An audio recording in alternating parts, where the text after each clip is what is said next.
What we're going to do in the next couple of minutes before we bring in our panelists is go through some of the key points. Now, let's look now as union budgets go. Remember, this was an interim budget. The time spent on this budget was just a fraction of the time that the finance minister usually spends on a full budget. But this did provide an indicator of the broad macroeconomic situation in the country. It did indicate some key focal areas, and I'm going to go through all of those. This is being seen to be an election budget. Remember, the election coming up.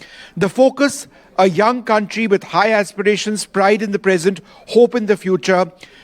The finance minister making some political points as well, saying that previously social justice was mostly a political slogan. It is an economic slogan, is what this government is trying to say. What was the focal areas, or what did the government focus on in the union budget? There were four major groups: women, the poor, youth and farmers. The focus on poverty was with the finance minister mentioning that 25 crore people have been removed from multidimensional poverty in 10 years. She did focus on reskilling and job development, Skill India's mission. She spoke about how there has been a massive endorsement of that. 1.4 crore youth have been trained. The economy, she says, is doing well. The external sector is robust. Very significantly, average real income of people has increased by 50%. There is mention of the India-Middle East-Europe alliance, which is an economic trade corridor, somewhat in the back burner now because of the war in West Asia. But that is something that the government is very intently pursuing going forward. Again, an important political point where she says that there is the trinity of demography, democracy and diversity, which has the potential to fulfill all aspirations. In case you are all wondering, we need to know only one thing: will our tax rates go up and go down? The answer is they remain unchanged. I'll come to that in a moment. There was a big focus on healthcare as well. And one of the key schemes announced, and this is extremely progressive and important, the vaccination for girls between the ages of 9 to 14 against cervical cancer.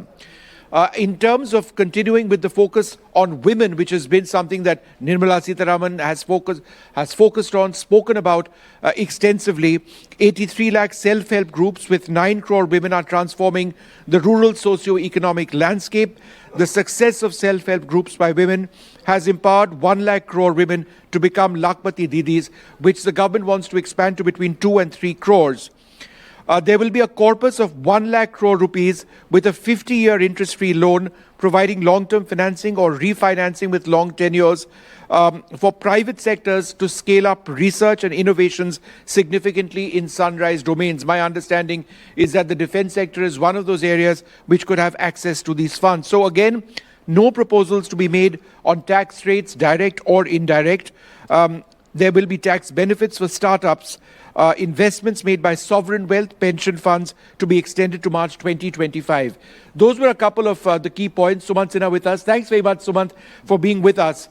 The broad takeaway first before we get to specifics. Your thoughts? Yeah, thank you, Vishnu. Look, I think it's very clear that, first of all, the Prime Minister's vision of what he wants the Indian economy to be is coming through very clearly. I think he wants it to be modern, he wants it to be innovative, he wants it to be development-focused, and he wants it to be really focused on the common person, right? And behind all of that, he wants it to be resilient, and he wants it to be green. So I think all of those in different facets are coming through. And behind all of that, I think also the attempt to make sure that there's strong fiscal discipline to bring borrowing costs down and make sure that the private sector is not crowded out. So I think all of those have been enunciated by the finance minister fairly clearly through various schemes and programs that have been announced. And I think it's very positive from that standpoint. I don't think anybody can find any fault with what has been announced by the FM. And I'm personally looking forward to the actual budget in July. And to see what positive things we have there. She talked about unprecedented development. That really is music to, I think, everybody's ears. And I think we really... Average real income of people has increased by 50%, is what she said. It's actually quite phenomenal. So I think, look, we'll continue to have all of this happening over the next 5 years. So I think Amrit Kal, really from an economic standpoint, I think is something that we should all be very much looking forward to. Of course, we have to make sure that there's political continuity for that, which hopefully will happen. But I think that the overall elements of the economy are coming together very nicely. It's very strong at this point in time. Economic growth is positive. Inflation is under control. Hopefully, interest rates will also begin to come down. And I think the government is doing all the right things. I think it's very hard to not commend the government for what they are doing right now from an economic standpoint. Thumbs up for you, Mr. Bhutani, for Yes, this I budget, think, or kind of here, there, not there? Where would you place this? No, for me, As an interim budget, and let's remember that. yes, and there are enough indicators. Just like to mention two specific things that really caught my attention. The new definition of FDI, First Develop India, suggesting more thrust on Make in India, domestic manufacturing. The second was repetition of the G20, which is the India, Middle East, Europe corridor. And she talked about that serving as the corridor for the next 100 years. That in a way tends to address not just India's ambition, but also a credible alternative to the to the Chinese infrastructure project. So I think these two were important. The other notable feature was thrust on railways, conversion of 40,000 wagons into the new styled trains, and also the thrust on development of airports and the tourism sector. So for me, these three are key indicators for what is likely in store for the finance bill of 2024, which hopefully would be in July. Sumant, 1 lakh crore rupees with a 50-year interest-free loan for sunrise sectors looking to speed up research and innovation. That's not just Atmanirbharta, that focuses well beyond that. I mean, it is the future of Indian industry, right? No, absolutely. And I think, as I said earlier, this Prime Minister is very, very forward-looking. He's a very technology-oriented person. And I think, therefore, he realizes that India has to not just catch up on manufacturing, which we are trying to do through all the PLI schemes, but we have to take a step forward and start leading the world in some of these very core technologies, whether it's AI or, the FM talked about deep tech in different areas, the green economy. Those are all areas that we have to now start investing in to get ahead of the curve. So I think making the whole Indian economy a lot more innovative is very, very critical. And I think it's a very positive step in that direction. Was there enough over there in this interim budget for you personally in the sense of a green fund or anything which encourages the green economy? Look, I think this government has done so much for the green sector, it's unbelievable, actually. Did you expect more in this interim budget? Look, I think in this budget there was actually the further enunciation of the solar rooftop scheme, Yes. the electric vehicle charging infrastructure, and both of those are likely to create a tremendous amount of jobs going forward. So both are very positive for the economy as a whole and for job creation. And then offshore wind, the FM made the announcement that there will be viability gap funding for 1 gigawatts of offshore wind capacity, which is very critical for us to develop that whole area. Wind is very important, and land is becoming scarce, so going offshore makes eminent sense. To support that is very, very important. The last year she talked about batteries having a similar viability gap funding. So one by one, the government is taking up all of these pillars of the green economy, the National Green Hydrogen Mission and so on, and is really pushing those forward quite substantially. So it's quite remarkable. What struck me really, I mean, if you ask me personally, was the focus on women. Whenever you ask a minister in this government that, are you doing this because women are a huge political constituency, they shun that question immediately and say it just makes economic sense, it makes demographic sense for us. And if you look at this budget, there's a lot which has been done to actually ensure greater inclusion of women. If that happens and translates to a greater role of women in our formal economy, then, the growth of our economy would be significantly stronger.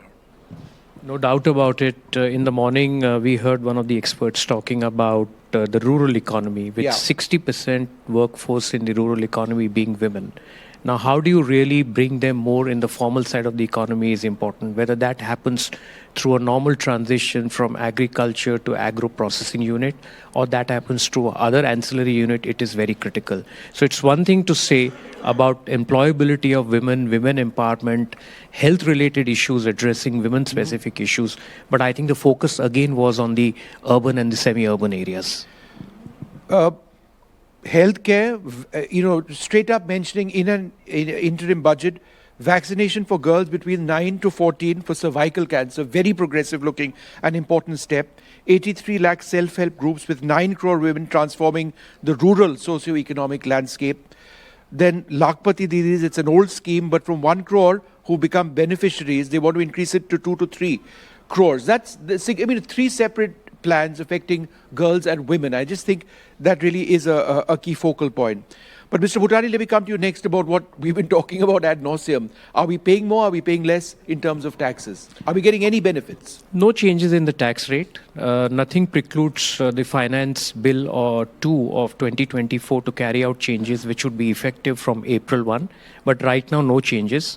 The two takeaways again from tax proposals, one was the extension for the Gujarat Financial Center, the startups and the sovereign wealth funds, which was expiring on March 31, 2024, in order to make sure that there is continuity in ongoing investment in these sectors. It was but natural to announce that. The second was an interesting scheme. She talked about the extent 1961 Income Tax Act, replete with disputes that date back to the 60s. So in order for the government to clean up their books, I think that it seems to me that tax demands up to 25,000, up to financial year 9-10 would be done away with, would be withdrawn. It seemed like that. I have not seen the fine print of the finance bill, but it seemed to me that this would be a way to clean up the books. And she did mention the impact of the financial impact of this on the budget as well. This will possibly help the tax administration to focus on the real taxpayers rather than focusing on the small or the marginalized taxpayers. Yeah, she said that, imagine the stress that people who've had cases from the 1960s onwards till now continue to have, and they've been honest taxpayers. So what you are talking about, just for the benefit of our viewers, is an announcement made by Nirmala Sitharaman to withdraw direct tax demands up to an amount of 25,000 rupees up to the financial year 2010. There'll also be, Jayant, tax benefits for startups, investments made by sovereign wealth, pension funds to be extended to March 2025. So tax benefits for startups, it's already been there, right? And this seems to be an extension of that scheme. Yeah, so Mukesh is the expert, so he can certainly talk about that. But look, I think that one other thing that I was very happy about is the whole reduction of the fiscal deficit. Yeah. First of all, the target for this year was 5.9%. They've been able to manage it to 5.8, given fiscal receipts being better. And then setting the target at 5.1 perhaps is probably lower than what most people had anticipated, especially, of course, it's an election year, but the elections are very early in the financial year. But nevertheless, the fact that the government continues on its tightening path and gets it down very close to the 4.5, which they're supposed to get to next year. They haven't left the heavy lifting for next year. They have decided to do it this year itself. And so therefore, I think we must give credit to the government on having tightened the fiscal aspects of the budget as well. Mr. Bhutani, let's go through a couple of numbers interpreted for us. Financial year 2025, total receipts other than borrowing at 30.8 lakh crore rupees. Financial year 2025 total expenditure estimated at 47.6 lakh crores. Any thoughts on that? The receipts, encouraging on the back of taxes, right? And greater collections there. If you look at the finance minister's 6 budgets, there is only one budget, and I don't remember the year in which she had overestimated the tax collection. She's been largely very, very, not very optimistic about tax collection. So the philosophy has been under-promise and over-deliver on tax collection. But the government has continued their thrust on capital expenditure. They've been able to triple the capital expenditure in the last 6 years, largely because of robust tax collection. I think she's followed the same philosophy even for future years. As a matter of fact, if she has to achieve the fiscal deficit of 4.5% in 26-27, which is what she's estimating, there's a lot she's banking upon on continuity of tax buoyancy, both on the direct and the indirect tax side. If it continues in that manner, it is achievable. However, the key would be how much does the government continue to invest on the capex side in the next 2 fiscal years. Absolutely. Just another point, building up on what both of you have spoken about, the fiscal deficit at 5.1%, that's a very pleasant surprise. Perhaps the big highlight, in a sense, among Now, would you agree that that's a big highlight? The other one being capital expenditure has increased higher in the expense on capital expenditure higher in overall expense. Higher capital expenditure increase is higher than the increase in overall expense, which is positive. So these two things essential, right? Yes, the whole philosophy behind upfront capital expenditure is to make sure that the impact of that is felt in growth, higher tax collection. Historically, India has been often criticized by saying that a fair bit of allocation is towards pensions, towards interest that you pay to the market for borrowing, and very little is allocated to capital expenditure. So the capital expenditure that has happened in the last 5 years and what is being projected for the next 2 years is going to result in robust growth rate, and that will contribute to the ongoing tax collection and result in greater buoyancy in the tax collection. We're going to go across to my colleague Vasudha in just a moment, but just, Mr. Bhutani, the point on the withdrawal of disputed tax demands, it's a little bit more. We've got some more details. The proposal is to withdraw disputed direct tax demands up to 25,000 rupees till the financial year 2010 and up to 10,000 rupees for the financial year 2011 to 2015, and the move will benefit 1 crore taxpayers, apparently, is what the government is saying. Let's go straight across to my colleague Vasudha Venugopal, who's got a couple of reactions coming in. Vasudha, go ahead.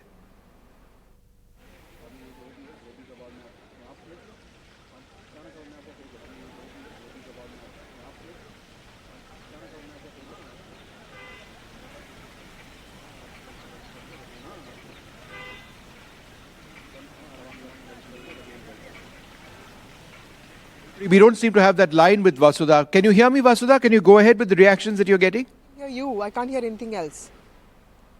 Yes, so no changes in tax slabs for now. And Vishnu, the way the Finance Minister Nirmala Sitharaman presented the interim budget today was clearly a move of confidence, because she clearly said that, when we come back and present the final budget, it will have all details. But if you look at it, I feel it's a balancing act between both welfare and growth. But most importantly, I think what the government has taken care of is the economy. It has also revised its fiscal deficit numbers. More than that, it has also talked about, infrastructure. Now 40,000 bogies to be changed into Vande Bharat Express. So more pro people connecting railway infrastructure. That seems to be the focus. If you look at Ayushman Bharat will be extended to Asha workers. That is another populist scheme. But other than that, if you look at the whole scheme, it was devoid of these every year symbolisms that you see with schemes named after ideologues, or for that matter, people and icons that the BJP wants to be seen as respecting. Those things were not present here. So clearly the focus was more on economy, ensuring that there is, that the election budget doesn't turn into a populism thing. But I think political points were all covered, because there was a mention of Lakshadweep. The finance minister made it very clear that islands in the country will all be developed, and she made a specific mention of Lakshadweep, considering, and that's very interesting, considering the kind of, problems that diplomatic problems that we have been facing with Maldives. Other than that, there was a mention of Ram Temple. She said that, she talked about Ayodhya and this whole growth to spiritual tourism that the country is planning. Other than that, there is also this high-powered committee that she announced that will look into the challenges that arise out of population growth and also demographic changes. So those points were covered in all, but nothing like the 2020 speech that went on for a long time. This was a shorter speech as it was expected to be, because it's the interim budget. No changes in the tax slabs for now, but quite a few political points made. But it is truly a mark of confidence by the government, making it clear that it does not want to turn the interim budget into another populist budget, and so in some ways striking a balance between growth and also some welfare schemes.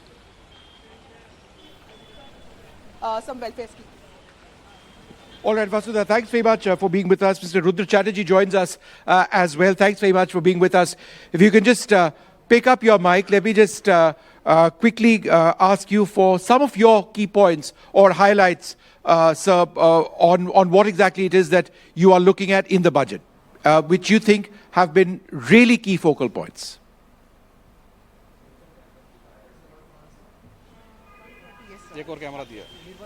Done an excellent job on maintaining done an excellent job. Fiscal deficit. On the fact that the fiscal deficit on an important year like this is, projected to be down, means that the cost of capital for business will also be down. Secondly, I think the focus on capital investment continues, growing it by 11%, which is, at the back of significant growth of capex. So this means that we should have achievable nominal GDP growth of 10.5%, which is what the government is focusing on. In terms of agro industry, I think there was a discussion on branding, discussion on formalization of food processing. I'd like to understand the details, because as a company that produces tea, it's important for us to see how many brands of tea shows up in the market. On textiles and home furnishings, I think there was a focus on middle class consumption, the tax rate remaining unchanged, hopefully will drive consumption for middle classes, including consumption for textiles and home furnishings. So overall, very positive budget. I think it was more of the same with focus on growth. More of the same with focus on growth. All right, Rudra, we'll come back to you. Sunil Vachani with us as well. Thanks very much, sir, for being with us. Could you tell us a little bit about, your thoughts, the fiscal deficit at 5.1% for financial year 2025? Do you believe that, this is one of the welcome sort of moves in the budget that we've seen? Yeah, I think it's a huge positive, and I think what the industry was expecting from the Honorable Finance Minister and the budget was a balance between fiscal consolidation and growth. And I think especially looking at from the point of view of the electronic manufacturing industry, there are a lot of positives. As you know, Vishnu, that yesterday as part of the budget exercise, a lot of duty cuts were announced, and that was specifically on the parts for mobile phones. And I think that's hugely positive for the industry, because I think it's a signal being sent by the Honorable Finance Minister that India is the place now for manufacturing for the world. And I think what these duty cuts do is, first, they make Indian manufacturing more competitive. They make exports more competitive. And also they promote ease of doing business, because there were a lot of classification issues that were hurting the industry. So I think these steps that have been announced, in fact, they were announced yesterday before the budget, are extremely positive for the industry. And we feel that with these steps, a target for $100 billion worth of exports of mobile phones is in front of us and is very realistic now. The level of capex, are you satisfied with what we've seen so far? Yes, I think the level of capex is largely in line with what she has announced in the last 3 years. And more importantly, the overall allocation of capex in the expenditure budget is significant, thereby reducing the allocation to interest or pensions, so on and so forth. So historically, there has been a lot of criticism in that area, but I think the overall percentage of capex allocation expenditure is very high. Let's get a couple of reactions now. People are finally getting around to the budget and some of the key points. In case you've just tuned in, don't worry, you aren't going to be paying any more in terms of income tax. But the not so good news is that it's not as if you're going to be paying less either. So it's unchanged. But let's just go across to my colleagues, Nakul and Pratibha, who've got a couple of voices around them. Pratibha, to you first. What are some of the initial reactions you're getting?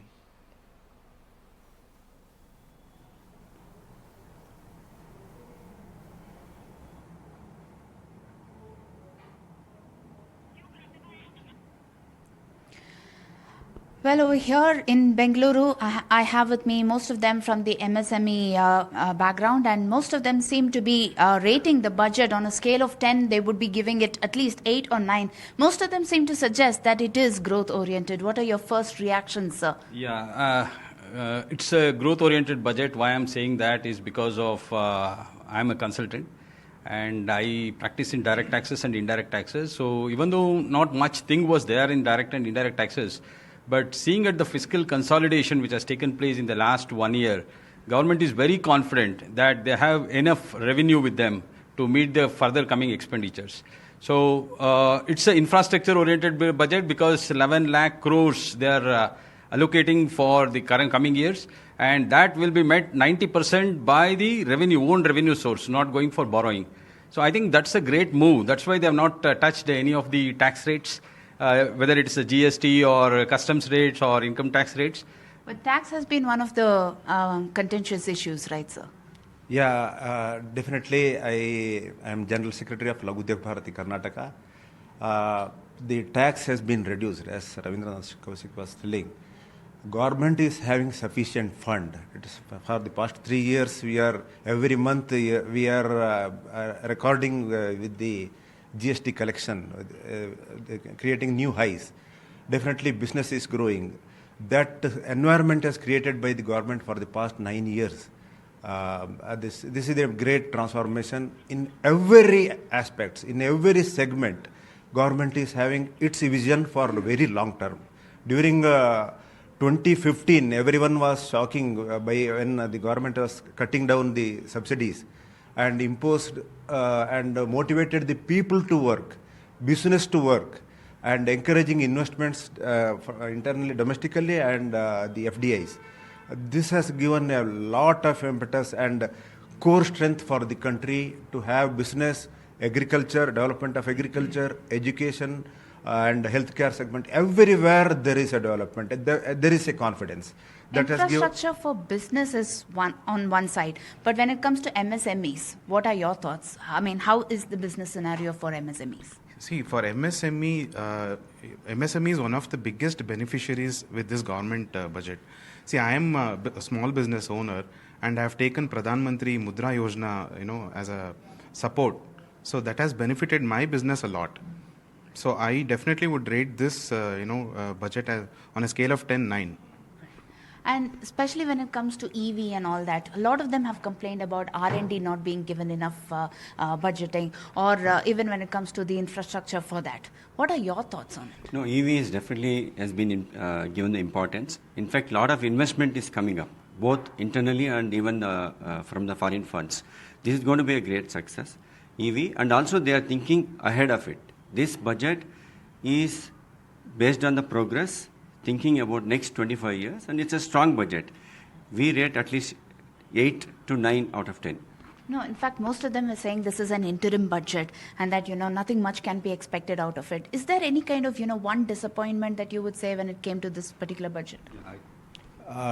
They have directly, and when connected to the MSMEs, they have directly for MSMEs, they have not said anything. But indirectly, all the growth, all the segment growth is definitely it will be helping the MSMEs. I mean, you said yes when it came to disappointments. Yes means one thing what middle class people were expected, especially in the tax form reforms, right? They wanted some ATEC deductions, right? Whatever is there, they wanted it to be increased at least to 3 lakhs. That was the expectation, because in the new regime we don't get any deductions, like insurance premium payment or medical, all those things.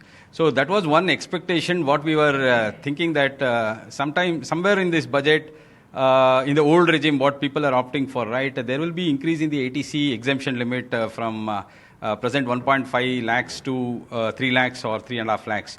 But I think that was not touched upon in this budget. So that was one of the feeling what I saw. Any one challenge? See, personally, I have a lot of expectations, but when I think of the entire country, I think this budget is really good.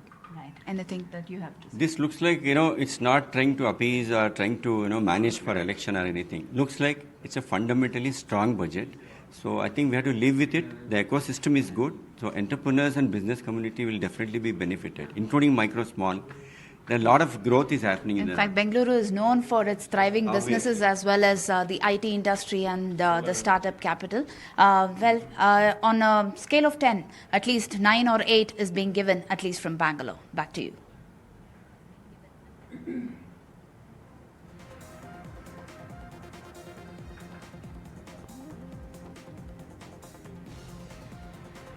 All right, but what we're going to do at this stage is we're going to take a short break coming up. Hear the program. We're going to take a short break at this stage, and just after that we're going to come up with various reactions on what we've seen. It's been a short budget, much shorter than we've seen in the past. But that's perfectly okay. It is an interim budget, but it's quite significant. The overall state of the economy appears to be robust. It is fairly broad-based in terms of what it seeks to achieve. And the fiscal deficit numbers at 5.1%, perhaps not a welcome surprise, but very good news indeed. What exactly does this point to, and what can we possibly expect in the main budget which comes up later on? We're going to take a short break, come back with our panel.